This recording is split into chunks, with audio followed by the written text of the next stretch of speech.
It doesn't take much by way of facts to convince someone that the young in Pakistan are important to Pakistan's future. Here is the definitive statement. The future of Pakistan will be determined by what we do, what we invest in those who today are between 15 years and 29 years of age. The reason for this is very simple.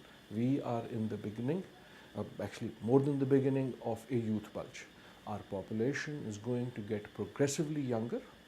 At this point, we have about 36 million people in this age between 15 and 29.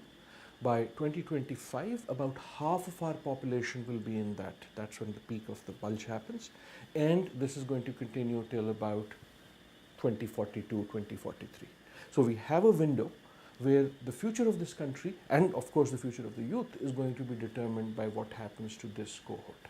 That is why youth is central to the human development of Pakistan.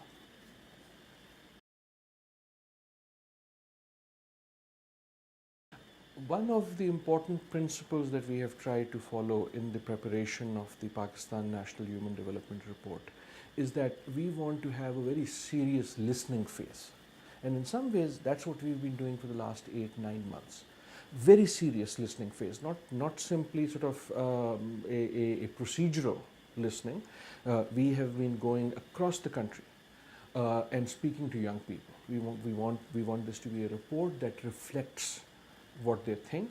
We want this to be a report that is informed by what they think. So we have, for example, had 73 focus groups from the length and breadth of the country, from up in Chitral to down in Balochistan and Sindh and across the country, with all sorts of youth communities, mainstream youth communities, marginalized youth communities.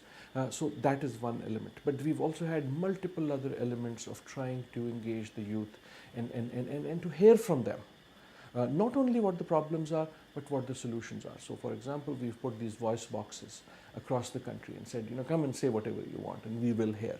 We've used social media, we've used Twitter chats, we've had consultations, meetings, we've gone out to youth organizations.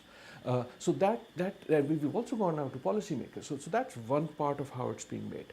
The other, equally strong and maybe even deeper part is we have been collecting a lot of information, creating a lot of statistics, looking at creating these indices. So for the first time, trying to, at a very deep level, get to information and facts and evidence on what the state of youth is.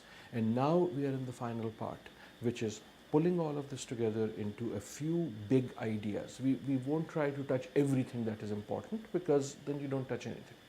We want to say, okay, here are the 3-4 really big things, big messages, big investments that people need to worry about when they think about the youth of Pakistan.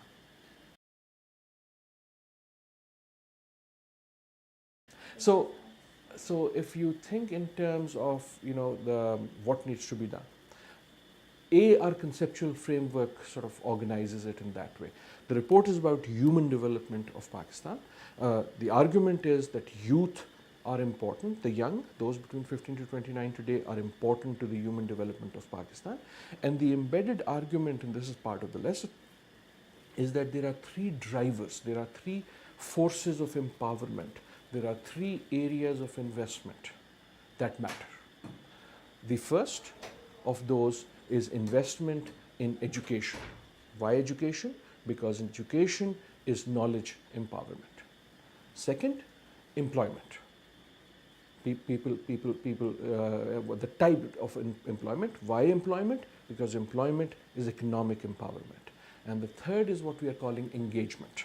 And that is social empowerment. And what that means is, if I'm a young person, do I feel I own the society I live in? Do I feel I can influence the society I live in? Or do I feel alienated? If I feel alienated, that's a problem. So that's the big framework. And what we are trying to do is, in each of these 3, what can we do?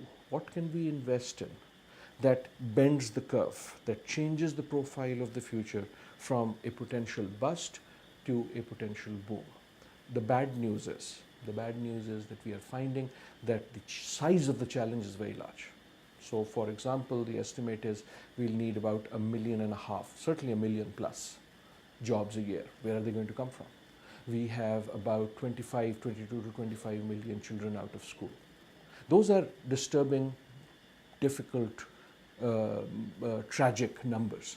But we have a tragedy that's bigger than that. It's not just about the numbers, it is about the quality.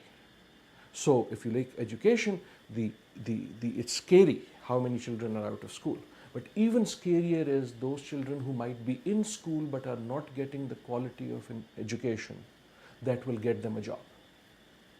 It is scary how many new jobs we need. It is scarier how unprepared a lot of our young people are coming out for the jobs that might even be there. So we find, for example, that the young people are not entering the job market.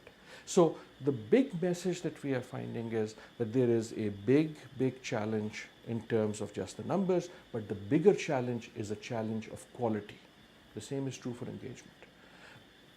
The good news, if you will, is that the youth are actually desirous, if they are given the opportunity, to make the change. One element of that gives me particular hope is, for example, we in our surveys, and we did a national survey across the country of young people and their fears and hopes, we are finding that those who don't have education, young people who don't have education, have a very high desire to go back to school, to be given a second chance. So in many ways, the big message is the challenge is big, the fears are large, the fears are real, but let us capture the aspiration of the young, the hopes of the young, and let us give them the opportunity to live up to those hopes.